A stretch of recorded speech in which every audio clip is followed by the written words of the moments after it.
그 왜 지금 이런 명주 얘기를 하냐면, 명주 얘기도 하고 이런 얘기를 하냐면 원성왕 때문에 그런 거예요. 이 원성왕 때 여기 있는 용이 잡혀가요. 용이 잡혀가. 용 3마리를 신라가 국운이 강하다 어쩐다 저쩐다 뭐 이래가지고 용을 잡아가. 중국 사람이 와서 서하국이라고 얘기를 하는데, 그 서하국이 요즘으로 말하면 실크로드 쪽일 겁니다. 그래서 황하의 발원지 쪽 그쪽에, 실크로드 쪽 그 근처, 그러니까 뭐 감숙성이라든지 뭐 그 근처쯤이라고 대충 추정을 하고 있는데, 그 중국 당나라 사람이 와서 그 서하 사람을 데리고 와서 술법에 능한 신통이 있는 사람이에요. 그래서 용 3마리를 잡아가. 신라의 용을, 그것도 그냥 용으로 잡아가는 게 아니고 물고기로 변신시켜서 잡아가. 그런데 그게 기가 막힌 사연이 있어요. 나 그거 보고 내가 깜짝 놀랐거든. 어떻게 보면 춘향 같은 사람이 나와. 그래서 원성왕에게 여자 둘이서 찾아갑니다. 여자 둘이 찾아가. 그렇게 해서 뭐라고 얘기하냐면, 우리가 용 부인인데, 그게 이제 청지라고 하는 연못이 있고, 그 다음에 이제 동지라고 하는 연못이 있고, 동쪽 연못, 푸른 연못, 둘 다 아마 동쪽하고 관련된 이미지예요. 푸른색도 동이거든. 그리고 그 다음에 분황사용, 요 셋을 지금 잡아가는데, 저 사람이 술법을 부려서 잡아가는데 용들이 지금 꼼짝도 못하고 지금 잡혀가고 있다. 이렇게. 근데 그 얘기를 내가 딱 듣는 순간 무슨 생각이 들었냐면, 왜 마누라가 둘이지? 용은 셋인데? 황혼이혼이야. 그러니까 이게 부인이 어떻게 보면, 내가 보기에는 없는 이 부인이 있었으면, 이 부인이 실제로 존재했다면, 이 사람이 저 서하국 사람을 불렀나? 네, 이런 생각도 하거든. 제발 남편 좀 잡아가라. 이랬으면 대박인데. 그렇게 둘이서 나와가지고 원성왕한테 얘기를 하니까 원성왕이 그래? 우리 호국용을 잡아간다고? 이렇게 해서 군사를 보내서 그 술법사를 잡아옵니다. 그래서 네가 이실직고 하지 않으면 날리겠다. 까불다 모가지 날라간다. 그거 들어봤어요? 마녀. 너 언니한테 까불다. 김담이 아니요, 김담이. 아니, 안 봤어요? 나 그거 굉장히 감동 깊었는데? 살살 웃으면서 너 언니한테 까불다 모가지 날. 이게 대사하고 너무 이렇게 언밸런스한데 찰져. 그거 한번 보면 쉽지 않. 그거 어떻게 저런 식으로 표현을 하지? 내가 깜짝 놀랐는데. 저희 감독이 시켰으면 진짜 희한한 거고, 배우가 했어도 희한한 거예요. 아니, 우리는 약간 이렇게 물론 뭐 담담하게 할 수도 있는데, 뭐 몰라, 그 얘기를 하려는 건 아니니까. 그렇게 해서 모가지 날라간다 이러니까 그 물고기 3마리를 줬다는 거예요. 그렇게 해서 그거를 여기서 2가지로 또 나뉩니다. 하나는 각각 거기다가 넣었다. 하나는 여기다가 몰빵을 했다. 그래서 여기를 삼용변어정이라 그래요. 용 3마리가 물고기가 됐던 곳. 그렇게 해서 여기 지금 그 호국용이 들어가 살고 있거든요. 저게 신라시대 때 만든 우물인데 지금까지도 물이 나와요. 그러니까 굉장히 대단한 물이고, 저게 아마 제 생각에는 저 황룡사 우물하고도 연결되어 있을 겁니다. 여기 이 동네가 다 용궁이기 때문에 여기 습지가 있어서 그게 참고로 말씀드리면, 여러분 어렸을 때 봤었던 우물이 지금 우물이 나온다고 생각하시면 거의 다 틀릴 겁니다. 물길도 계속 바뀌어요. 그리고 저렇게 1000년 이상 물이 계속 나와요 라고 하는 건 뭐냐면, 배사구조에서 나온다고 보시면 돼요. 그러니까 물이 뭉쳐 있다가 이렇게 유전같이 솟아오르는, 그러니까 지하수가 이렇게 흐르는 걸 이렇게 관정하면 물길이 바뀌어 버리면 물이 말라요, 우물이. 그리고 그런 우물의 특징은 뭐냐면, 비가 많이 오면 우물이 좀 높아지고, 그다음 비 안 오면 좀 가물고, 이런 우물이 있어요. 여러분들이 이런 우물 얘기에 쉽게 동의하는 이유는 어렸을 때 그거를 봐서 그래.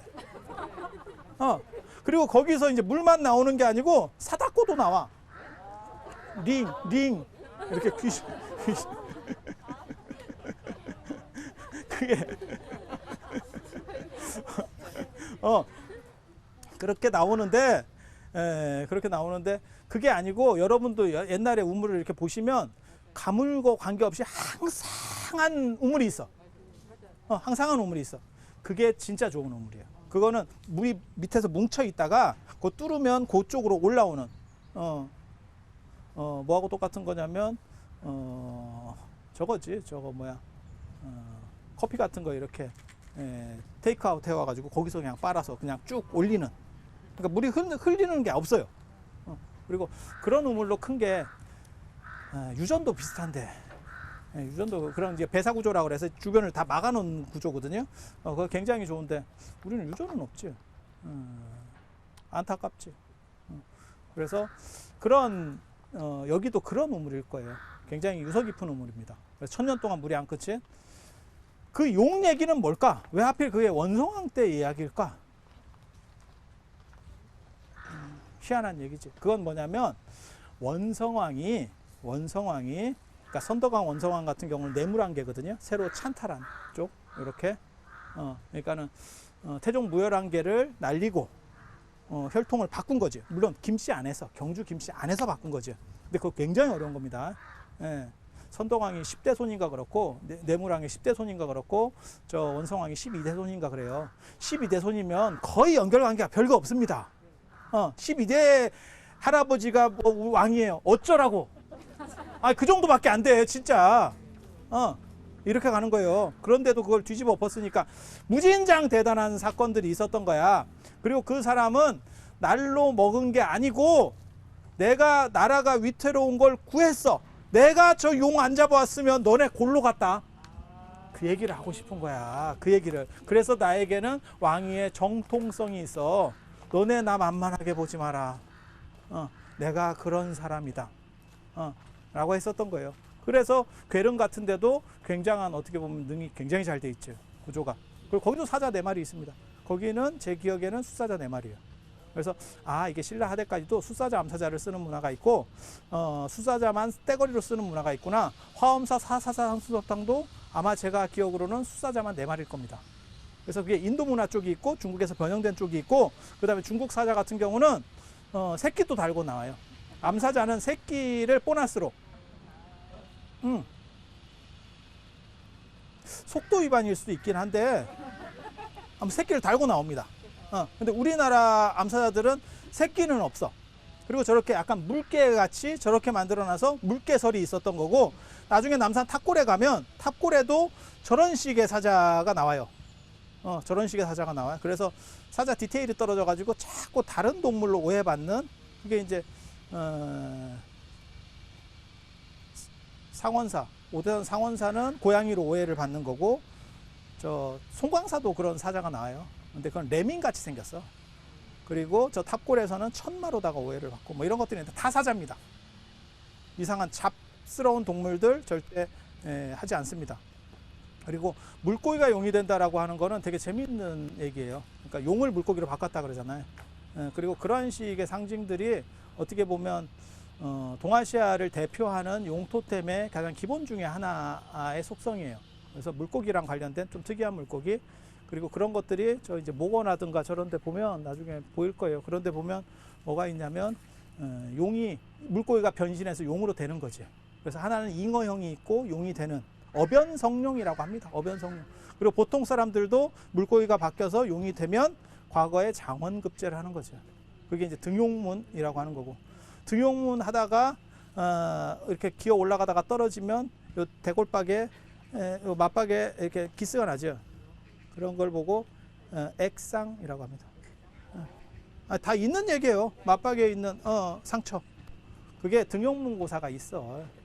황하에 가면 등용문이라고 하는 그 지형이 이렇게 단층으로 내려가는 폭포고 그 다음에 낮은 폭포 물줄기가 이렇게 내려가요. 3단으로 내려간다는 소리인데 지금은 안 보여. 이게 다 물이 많아서 그런지 안 보여. 그리고 두 개가 물이 합수가 되거든요. 거기가 가보면 그렇게 하는 거를 고기를 물고기가 탁탁탁 튀어 올라가면 용이 되는 거고 거기 떨어지면 맞박에 상처가 생긴대. 그래서 용이 되는. 그래서 여기서도 이게 무슨 어떤 비보적 우물인 건 맞아요. 근데 뭐 어떤 의미인지는 정확하게 모르겠어요. 왜 비보적 우물이냐면 여기를 나중에 발굴을 하거든요. 봤더니 이제 용 찾는 거지. 요즘은 용도 바빠요. 용 찾으러 가려면 미리 카톡 보내고 가. 약속 잡아서. 용도 다들 바빠. 다들 바빠. 그리고 여러분들이 카톡 보내면 씹어. 그래서 용 저기를 발굴을 했는데, 발굴을 하니까 목 없는 불상이 엄청 나옵니다. 목이 없는 불상이, 목이 없는 석굴이. 그게 지금 어디 가 있냐면 경주박물관 입구 쪽에 보면 이렇게 목 없는 불상들이 쫙 전시되어 있는데, 그게 여기서 나온 거예요. 여기서 나온 거예요. 근데 그게 뭘 의미하는지 정확하게 잘 모르겠어요. 그러니까 전란이 나가지고 만약에 석굴들을 숨기려고 했어요. 그러면 목은 없어도 목이 따로 나와야 돼. 그러니까 넣다 보니까 이게 거꾸로 떨어져서 파손이 돼서 이게 날아갔으면 이거는 있어야 될 거 아니야? 근데 이것만 있는 거예요. 이건 굉장히 특이한 거거든. 그래서 우물에다가 목 없는 불상을 넣었다는 게 어떠한 비보적인 건지, 쉽게 말해서 어떤 비방과 관련된 건지, 우물에 옛날에 저 수인성 질병 문제 때문에 우물에다가 방어 기제들을 작동시키는 건 많아요. 그러니까 개수나무 그늘을 해서 삿된 것들이 못 들어오게 하고, 계피 같은 이제 빨간색들이 삿된 것들을 쫓기 때문에, 그리고 엄나무 같은 거라든지 뭐 이런 걸 심어서 가시 있는 나무들을 우물 주변에 심어서 삿된 것들이 못 들어가게 하는 결계를 치는 경우도 있고, 돈 있는 집은 우물에다가 주사를 묻어요. 주사를. 그러면 삿된 것들이 다 안 된다는 거예요. 물론 중금속 위험에 감염의 우려가 있어요. 중독의 우려가 있어. 그래서 그런 식으로 하는데, 부처님을 넣어서 뭔가를 정화를 시키려고 했는지, 그런데 왜 목이 안 나오지? 라고 하는 것 때문에 굉장히 미스테리한, 그리고 한두 구가 나온 게 아니에요. 많이 나왔습니다. 많이 나왔습니다. 그래서 박물관 앞쪽에 가면 쭉 이렇게 전시가 되어 있는 게 그 목 없는 불상들이 여기서 나오는 거예요. 그래서 형태도 굉장히 특이하고 굉장히 신성한, 그리고 무언가 상징성들을 많이 가지고 있는, 그렇지만 정확하게 잘 모르겠는 그런 거예요. 그리고 여기 이제 분황사와 관련돼서 저기 벼랑박에 보면 벼랑박이 하얀데, 옛날에 정각이 크게 있었다 치고 그 정각 벼랑박에 아주 유명한 관세음 보살상이 있었어요. 천수천안 관세음 보살. 옛날에는 쫄들은 여기 못 들어가, 법당에.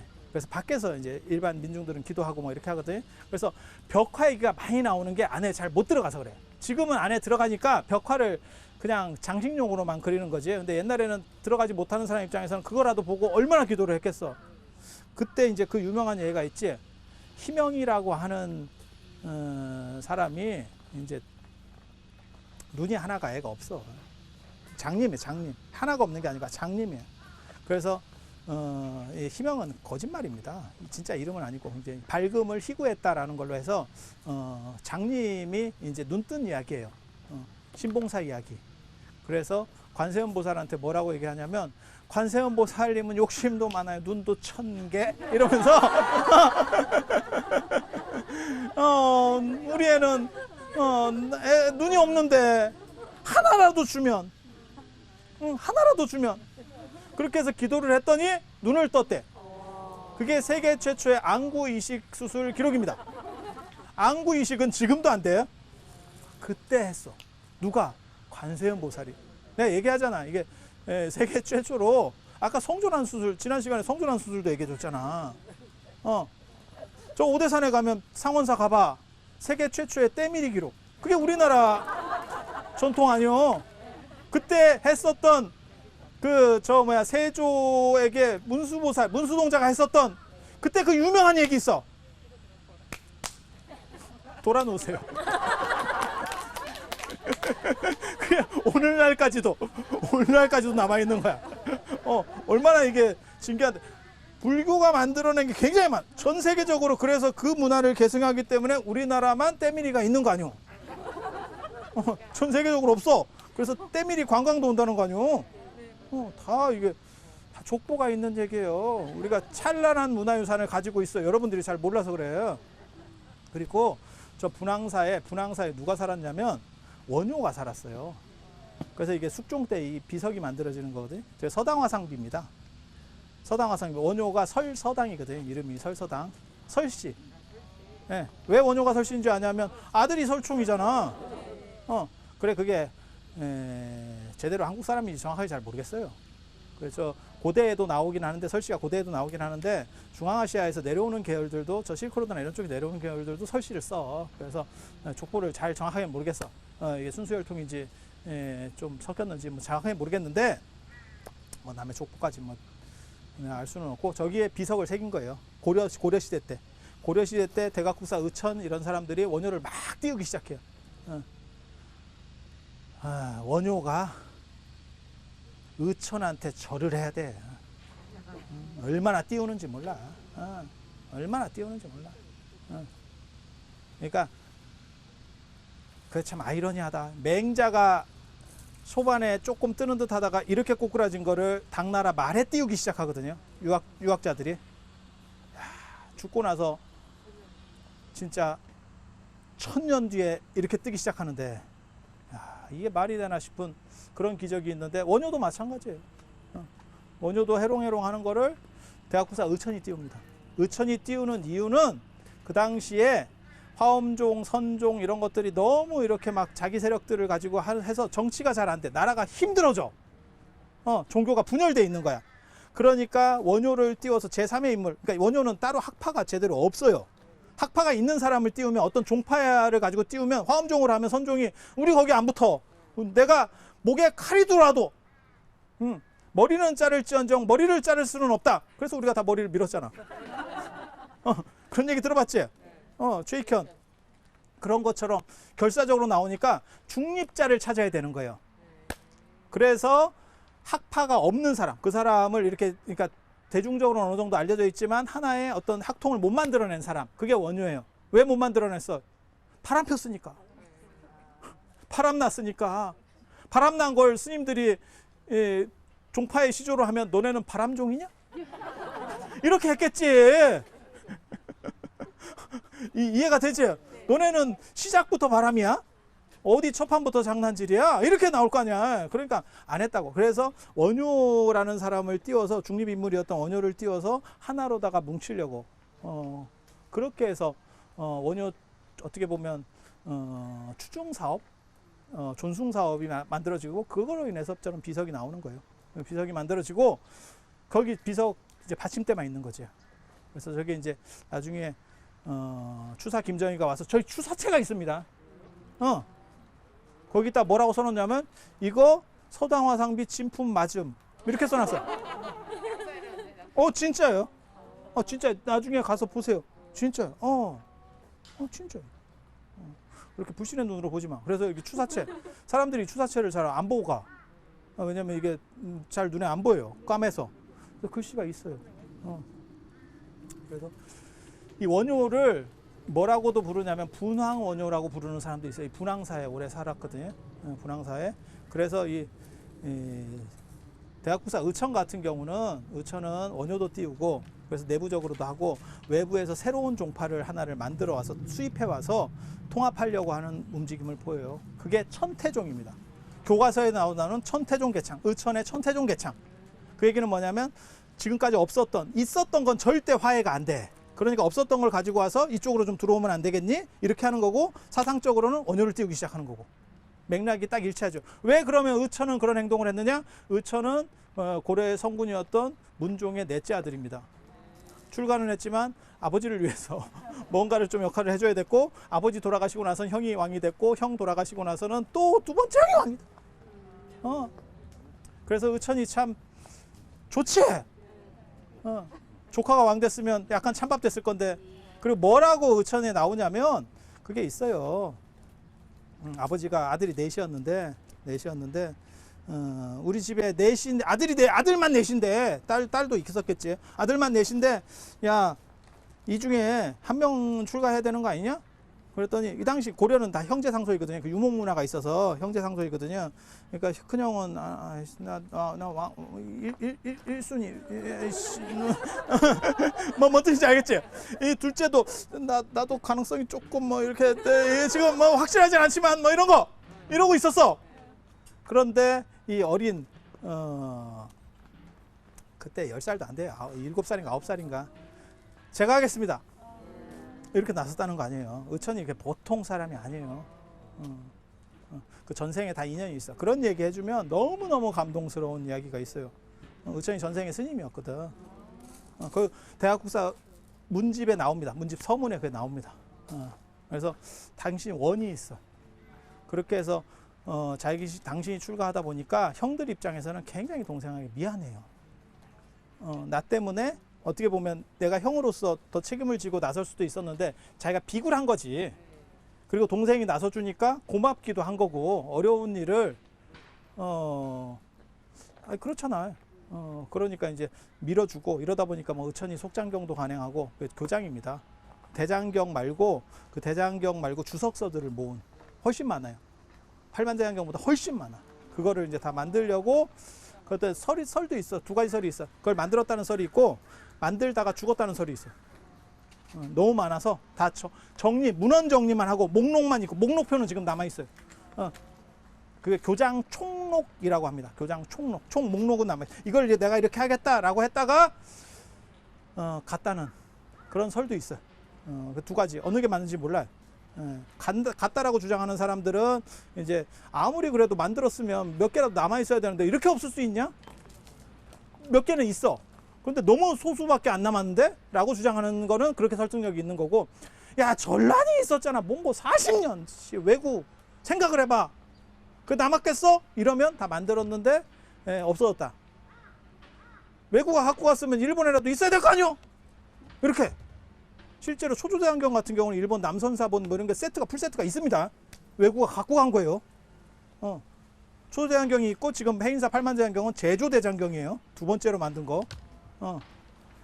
그래서 그런 사건이 있는 거고, 그래서 이제 원효 비석이 왜 여기 있느냐, 그리고 원효를 스님이라고 부르는 것도 사실은 그런 쪽에서 유래가 되는 거예요. 의천과 관련돼서.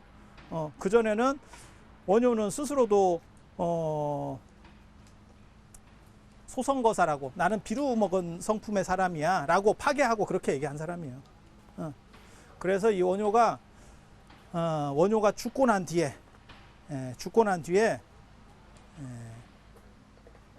화장을 해서, 이거 되게 좀 어떻게 보면 무서운 얘기예요. 화장을 해서 뼈를 갈아. 거기까지는 뭐 지금도 합니다. 지금도 합니다. 뼈를 갈아서 진흙하고 섞어서 상을 만들었어. 동상을 만들었다. 동상이 아니고 흑상이지. 흑상. 소조. 그러니까 뼈를 넣어서 같이 이렇게 해서 원효 얼굴을 만들었어. 몸을. 그래서 그거를 분황사에 모셨어. 분황사에 모셨어. 잘 찾아봐요. 흙에 좀 남았을 거야. 그렇게 모셨는데, 그게 잘 봐봐. 이게 미라를 만드는 문화기도 하고, 옛날에 이 신라 같은 경우는 티베트나 이런 데는 미라로 만들고요. 그거 수행을 해서 안 썩는 게 아니고, 그렇게 티베트 사람들이 얘기를 하는데, 대부분은 그 방부 처리하는 거예요. 방부 처리 기술이 고려시대 때나 이런 때 보면 얘가 나옵니다. 원나라 얘기해서 다 나옵니다. 그래서 지공스님도 그때 방부 처리 뭐 이런 게 나오거든요.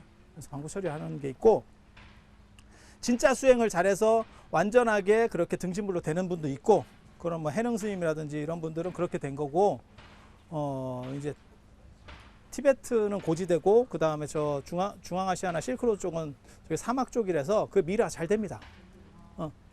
세포가 부식되기 전에, 썩기 전에 수분 증발이 더 빨라. 그럼 미라가 돼요. 그럼 미라가 되는 거예요. 그래서 그런 식으로 되는 경우들도 있고 한데, 이 동네는 그냥 뼈를 추스려서 나중에 골장을 하는 그런 풍습이 있는데, 그 뼈를 빻아서 상을 만든 거예요. 아마 화장은 했겠지. 화장을 안 했을 수도 있긴 있어요. 왜냐면 고려시대까지도 실제로 화장 안 하는 분도 많아요. 스님들도 화장 안 하는 경우도 많아. 그래서 부도를 파면 부도 밑에 관이 나옵니다. 석관이. 근데 그냥 시체를 누이는 게 아니고 3년 동안, 원성왕 얘기로 잠깐 돌아가면 원성왕의 무덤을 괴릉이라 그러거든요. 왜 괴릉이냐? 거기 연못 중앙에다가 시체를 놨대. 그렇게 3년 동안 그렇게 시체를 걸어 놔두면 그게 다 녹아내려요. 이런 게. 그 위에다 풀을 덮거든요. 초분이라 그래서 풀을 덮어. 그 다음에 그걸 다 걷어내고 3년 뒤에 그 뼈만 추려가지고 고로에다 담든지, 안 그러면 이 돌함에다가 담아요. 그게 전통적인 신라시대 때 장제 방법이에요. 그래서 뭐가 있냐면 이제 그 과정에서 좀 좋은 뼈가 있고 거지 같은 뼈가 있고 이렇게 되는 거지. 그게 뼈로서 사람을 신분을 나누는 성골, 진골, 육두품 뭐 이렇게 해서 골품제잖아. 들어봤잖아. 골제라고 하는 뼈 중심이 있고 품제, 품계 중심의 제도가 있고 이렇게. 예. 그래서 그렇게 있는 거고 이게 좀 복잡해. 얘기 들어보면 그것처럼 원효도 가묘를 썼다가 뼈만 추려서 그렇게 빻았을 수도 있고 화장을 해서 빻았을 수도 있고 두 가지 가능성이 다 있어요. 예, 두 가지 가능성이 다 있어요. 근데 그때는 화장이 일반화된 시절은 아니에요. 참고로 스님 중에서 가장 먼저 화장한 건 자장률사입니다. 자장률사가 화장을 한 이유는 자장률사가 약간 사고사였기 때문에 몸이 온전하지 못했어요. 시신이. 그런 경우는 우리도 화장을 했죠. 화장이 일반화되기 전에, 우리 지금같이 일반화되기 전에도 교통사고라든지 뭐 이래갖고 이게 터졌어요. 이러면 화장을 했어요. 꼬매서 그것도 꼬매줍니다. 꼬매주고 화장을 해줍니다. 그래서 그런 문화가 있다고 생각하시면 되고, 분황사에 모셨어. 그래서 근데 그거를 아들이 옵니다. 설총이. 설총이 자기 아버지 참배하러 오는 거지. 훨씬 리얼하지 않아요? 그냥 위패만 모시는 것보다 거기에 아버지가 같이 있어요. 이러면 무덤과 위패 뭐 이게 다 합산된 거잖아 지금. 그렇지 않아요? 그렇게 해서 거기를 딱 이렇게 인사를 했더니 고개를 돌렸대. 너 왔어? 이러면서 상이. 그래서 원효상은 이렇게 돌아가 있다는 거예요. 야, 이거 진귀하지? 원효 목 돌아간 일. 이런 목 돌아간 사건. 그래서 내가 설총이 호자면 몇 걸음 걸어가야지. 그래서 목을 원위치 시켜야지. 이 목 돌아가는 사건이 저기 경주 남산에도 있거든요. 경주 남산에 그 용장사 설총이 그 금옷이나 썼었던 그 용장사에 가면 거기 태연 스님이라고 신라시대 때, 통일신라시대 때 태연 스님이라고 그게 이제 법상종 계열이거든요. 누구냐면 현장 스님 계열로 이렇게 내려오는, 아마 현장, 신방 이런 식으로 내려왔을 거예요. 이렇게 이 계보로 이렇게 내려오는데 그 태연 스님이 거기서 미륵 부처, 법상종은 미륵을 모십니다. 법주사라든지 금산사 생각하시면 돼요. 그렇게 해서 이걸 미륵을 모시는데 이렇게 매일같이 아침에 예불 하고 돌았대. 돌 때마다 미륵 그 석 미륵이 미륵 부처님이 목을 이렇게 따라 돌렸대. 근데 이 양반이 무심하게도 계속 똑같은 방향으로 돌아서 오늘날에 가보면 목이 떨어져 있어. 계속. 막 미치지. 그래서 제가 얘기했지. 부처님 힘들면 말씀을 하세요. 힘들면 말씀을 하세요. 이렇게 떨어질 때까지. 근데 여기는 아마 뒤쪽에 모셨는가 봐. 그러니까 이렇게 돌면, 여기 안에 가면 이 약사전 안에 가면 실제로 원효 이 그림이 있어요. 분황 원효 그림이 있어요. 그리고 이 분황사와 관련해서 이 원효 스님이, 원효가 두 가지 성격이 있어요. 하나는 비위가 약해. 그래서 해골물 마시고 다음 날 토해내는 거예요. 정확하게 말하면 그건 해골물은 아니고 무덤 사건이었었어요. 근데 뭐 그 얘기를 하려는 건 아니고, 아무튼 이제 농담 삼아 얘기할 때 비위가 약해서 깨달음을 얻었다. 하루 지나고 올라올 것 같아? 안 올라와. 에잇! 이러고 끝나지 넘어오진 않아. 근데 그 다 날조된 사건이에요. 원래는 그 무덤 사건이고, 그래서 심생즉, 종종법생, 신멸즉, 토관불이, 그러니까 무덤과 흙바닥이 둘이 아니다. 동굴이 둘이 아니다. 라고 하는 거예요. 그래서 그거는 그렇게 나오는 거고, 하나는 왜곡된 거고, 하나는 뒤끝 끝판왕입니다. 요속공주랑 산 게 천만다행이야. 진짜 일반인하고 살았으면 쫓겨나지 싶다. 야, 뭔 놈의 남자가 이렇게 뒤끝이 심한지, 뭐 이런 인간이 있나 싶은 정도로 뒤끝이 엄청 심합니다. 엄청 심합니다. 그 사건이 어디서 벌어지느냐? 이 분황사에서 벌어지는 사건. 분황사에서 벌어지는 사건이에요. 신라의 왕비가 몸이 아팠는데 중국에 좋은 비방이 있다고 우리나라에서는 이제 못 낳는 거고, 그래서 중국에 이제 자문을 구하러 갔어. 그랬더니 가는 과정에서 또 용왕이 나옵니다. 서해 용왕이 나한테 좋은 게 있는데 이거를 수업을 들으면 병이 나서요. 그게 금강산매경입니다. 나한테 경전이 하나 있는데 요거 수업 들으면 낫는다 이렇게 해서 딱 줬다는 거예요. 근데 이게 보관을 잘못했는지 낱장이야. 그래서 이게 뒤죽박죽이 돼 있대. 이거는 아마 그냥 한 장씩 이렇게 책이 뭐 예를 들어 30장이에요. 근데 그 낱장으로 돼 있어도 맞추기 이거 1도 아닙니다. 5분도 안 걸려요. 그런데 용왕이 뭐라 그러냐면 낱장으로 돼 있으니까 대한한테 이거를 맞추라 그래. 이렇게 얘기했다는 거거든. 보통 사람 못 맞춘다는 거예요. 대한이 누군지 아세요? 땡땡이 중에 시조가 대한입니다. 대한이라고 하는 분이 요즘 싱잉볼 이런 걸 가지고 치는 거예요.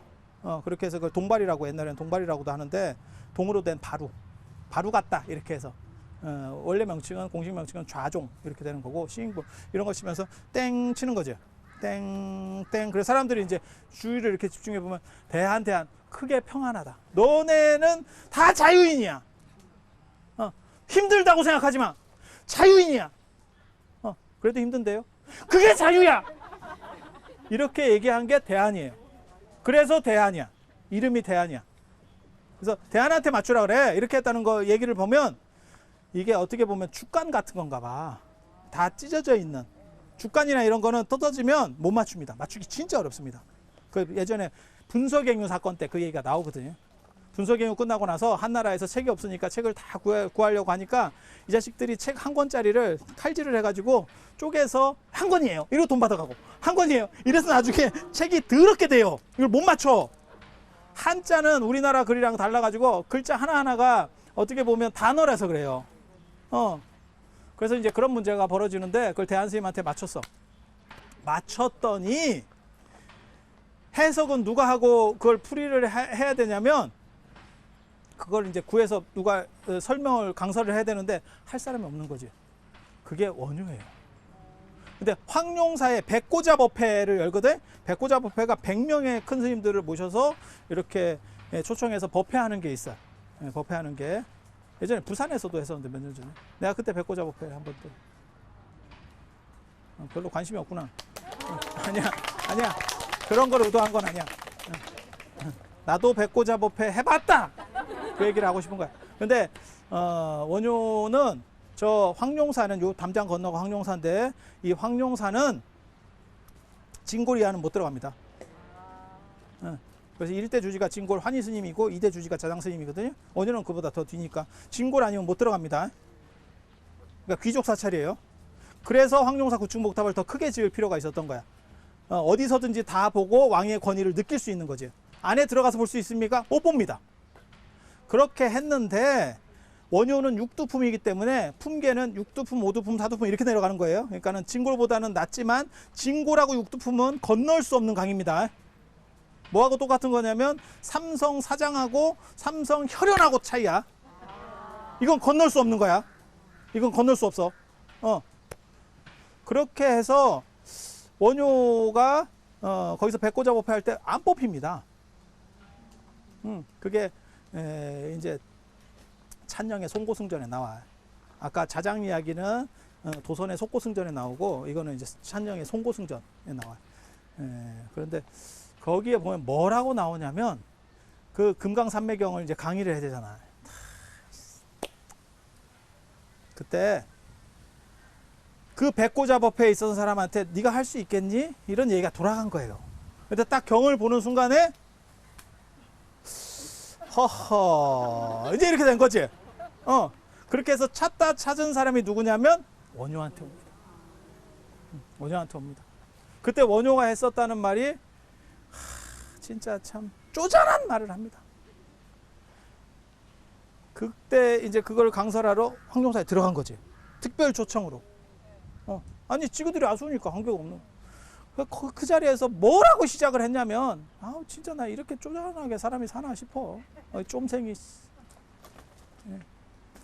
100개의 석가래를 뽑을 때는 내가 들지 않더니 하나의 대들보를 찾을 때는 나밖에 없다. 언뜻 들으면 되게 멋있는 얘기 같은데 이거를 꽉꽉 누르고 있었던 거야. 얼마나 상처가 됐으면 이게 트라우마가 있었던 거지. 그 자리에서 그게 앞에 이제 스님들이 다 있었을 거 아니야. 지금 왕비법회니까. 너네는 그지 같은 것들이야. 씨, 이 얘기를 하고 시작한 거야. 야, 참 인생 내가 그걸 딱 읽는 순간 야, 이 사람하고 산 마누라는 진짜 속이 뒤집어졌겠다. 이런 사람 진짜 이게 그래도 요속공주니까 산 거요. 왜? 요속공주는 중고였으니까.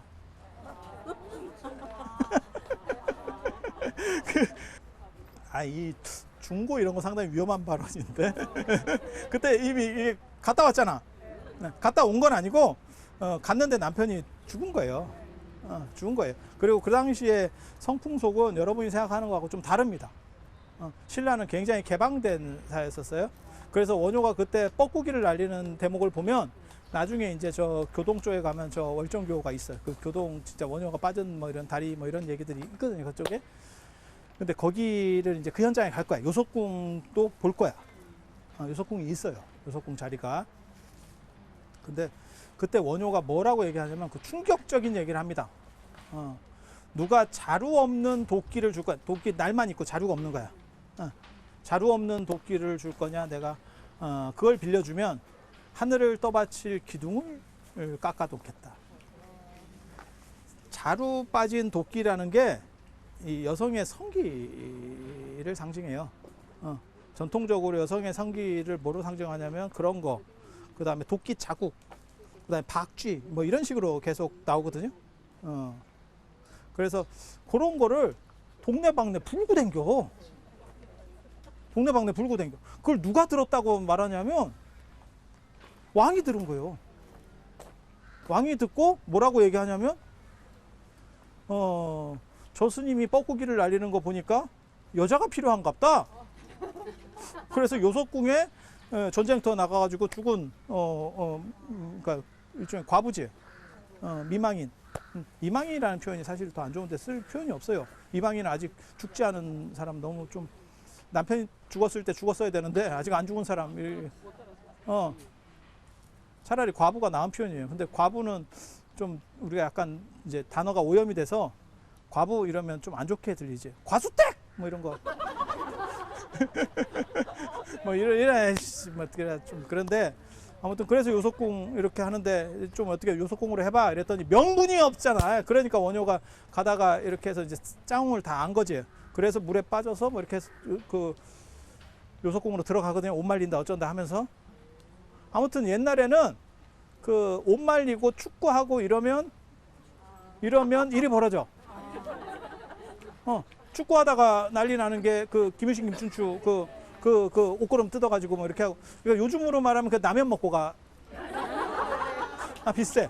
나 옷 좀 잠깐 말리고 갈게요. 옷을 말리니까 옷을 벗어야겠네. 뭐 이러면서 이 사건이 벌어져. 그지같이 나. 그래서 설총을 뭐 나왔대잖아. 근데 그게 중요한 게 아니고 이러한 지금으로 말하면 지금도 어떻게 보면 방송 금지가 될 것 같은 19금 신동엽이 해도 이상할 것 같은 그런 개그를 동네방네 떠들고 댕기는 놈도 희한한 거고, 그걸 왕이 듣고 그런가 봐 이렇게 할 정도면 그 당시 성풍속이 지금보다 훨씬 더 개방적이었다는 거. 훨씬 더 개방적이었다는 거.